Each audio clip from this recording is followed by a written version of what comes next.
I am Muchaneta to Napel, and I'm here at Munich Fabric Stock in the Key House. And if you don't know what the Key House is, it's an innovation hub. And what we do, we have various people coming with their solutions and showcasing them. But our guest today is from the Blue Zone, which is the denim space. So would you mind introducing yourself to our audience with the name and the company you work for? Hi, I'm Carme Santacruz. I'm creative and denim designer at Jeanologia, a technological company from Spain that develops sustainable solutions for the textile industry. So when we were talking a little bit off camera, you mentioned that you're working in collaboration with other 3 companies. What's the objective of your collaboration? What is it you're trying to do? Well, we are presenting at Blue Zone this collaboration that is called Re-Iconics. It's between 3 Spanish companies. Each one is expert in its own field. There is Recover, that it's a recycled cotton fiber producer. We also have Evlox, that it's a denim mill that has been operating since 1846, and Jeanologia regarding the sustainable finishing in garments. And together, we think that in today's fashion, it's important to collaborate.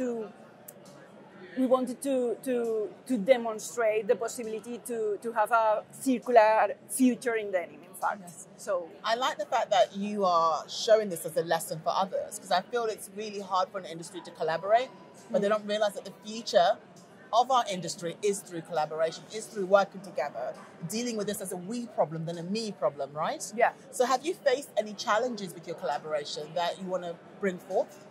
Yeah, sure. I mean, we know that the recycle options nowadays, I mean, everyone is working on it, and we wanted to share with the industry the reality of creating a collection that is designed to be long-lasting and circular, but of course there has been challenge. Working with Recover and Evlox, we have faced challenge on how developing materials with recycled content inside, but that has a really authentic appearance, and also that worked well with eco-technology. And this is what we have been doing through this project, trying to develop the best materials to be really fully sustainable in the whole process, in fact. So what are the key lessons would you like others to learn from your collaboration? Is there anything that you're like, you need to have this in place in order for it to work? There are different things. First of all is that the 3 companies, we are working because towards a near future that it's coming, that it's a new frame in Europe mainly, that it's towards sustainable textiles. And that means that we have different things regarding eco-design, regarding greenwashing or waste management. And in this collaboration, what we are doing is to have this holistic approach through design process, having into consideration every step, the material, obviously the concept, yes. That's also really important, the sustainable finishing, the benefits of the end consumer. But the key thing is that, I mean, we are doing a monomaterial also approach in terms of when the time comes, the products should be recycled or upcycled. Yes. And that's important because that would be the next step in European legislation. Yes, I was going to actually bring that up. I've spoken a lot about legislation at this season at the Key House, because I think it's a really important conversation to have. How are you as a company going to be able to comply to the legislations? Do you see them as an opportunity to do better, or do you see legislation as an opportunity to actually stop you from getting to where you need to get to? I think that in this case, it's something that will boost the use of recycled materials, and I think that's always good. Yes. And I think that will, let's say, will frame a new business model towards circularity that it's, I mean, I think that's the only future for fashion. I agree completely. But what can you say to convince companies who are not doing what you're doing, who can't see the trees through the woods, as they say, to move forward? Are you thinking that, well, if you don't change, then that's the end of you in a few years? I mean, there is a lot of truth on that. But I would like to say that, I mean, we are talking about eco-design, sustainable fashion, but in reality, this has been design and fashion forever. I mean, obviously, I really like to dive into the 10 principles of design of Dieter Rams. And I mean, he started designing not fashion, but products, but it's design in the 59. I mean, and he was talking about sustainability, long-lasting products, and the impact. And I think that there is only a way to do things and to do a good design. And it's not just about the words eco or sustainable, it's just to be rational and to think that obviously we need to take care about the impact of the products that we create, and that's really important. I feel like you're saying to us that we've lost our way, but there is a way back. Yeah. and kind of that. Yeah, and that it's normal for us to be sustainable, and it should be a normalized thing, not something that is special. Absolutely. Or you're doing it because you want to come across like you are very sustainable, or it's an add-on.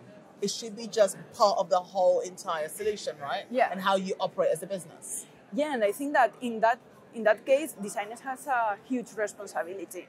And I think that these companies that maybe are not preparing themselves for this near future, I think that having this kind of design approach, it's a good way to start. And of course, looking for the innovations and new technologies that are at our disposal. So if the designer is responsible, how isn't it important then to educate them?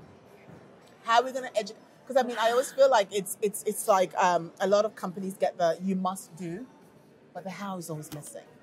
Designers need to think about end of life, but then what? How are you going to teach? Have you taught them how to think? Have you taught them about new materials? Have you taught them about the way that the business is actually changing? I feel like that's missing a little bit. I mean, the educational part, for me, it's a little bit tricky. In sense, I mean, there is a lot of knowledge in the supply chain. I mean, I come from the supply chain, and we really make a huge effort to communicate, also because it's part of our business. And of course, we want to sell, and also a way to sell is to educate our consumers, in fact, our customers, let's say, and some of them are designers. I mean, the knowledge is out there. And I think that as a designer, you do not have to take a kind of passive approach. You need to be proactive and, I mean, professional, in fact. I agree. And I'm hoping that in the universities, they're teaching designers this, that those who want to design for the industry in the future, not to take a passive role in change, to actually participate in that change and to kind of bring those ideas to life, right? Yeah, in fact, students are next generation designers, and in fact, I can talk about denim sector, and generally in denim we are so involved with students and universities, but not just Jeanologia or Evlux or Recover, but the whole industry. A lot of companies from the supply chain are in contact with very well-known design schools or local design schools, and I think that's really important because in the end, sometimes there are things that you cannot learn at a university, but you can learn from the industry. From the industry. So I mean, I quite like that, but I feel like the denim industry, having interviewed a few people from the Blue Zone, you're quite a community over there, aren't you? Yeah, I would say yes. Yes, and I think we could learn from that. We're like a family. You know what it is? Family is even a better word for it. So I think we can learn from that. This need to all of us work together, not be competitors per se, but find a way of having a common ground to save our industry. How you guys are actually trying to better the denim industry, but also save it at the same time. You know, so I think we've got lessons we can learn from you guys. And I hope the fashion industry, whether it's fast fashion or luxury fashion, are able to realize that working together in the long run will help save their business. Yeah, that's true. I mean, collaboration, I think that's the only way for circularity, because it's one, maybe, I mean, we have to be aware that maybe our solution is not the best one. So we need to go to the best one for the impact and the environment, of course. Pick the right solution for your company, right? Because there's so many out there. Yeah. Well, I appreciate all your knowledge sharing today and coming all the way from the Blue Zone to chat with me. Really appreciate it. And I wish you all the best on the shows. Thank you. Thank you for having me. Thank you. It has been a pleasure.